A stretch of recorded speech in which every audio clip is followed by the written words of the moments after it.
Taking the boardwalk the rest of the way into Manistique brings us to the city of Manistique Marina. Protected from open water storms by the massive concrete and rock walls of the Manistique Harbor of Refuge, Manistique Municipal Marina welcomes all. The marina has 23 slips, including transient slips, broadside dockage, seasonal slips, and amenities, including electrical and water hookups, park and picnic areas.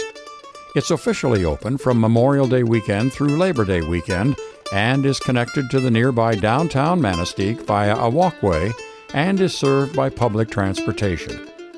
If you are arriving by boat seeking refuge from inclement weather or wish to sample small-town hospitality and recreation, this is the place to be. The marina is equipped with all the amenities, and the friendly residents and needed services are mostly within 1/2 mile.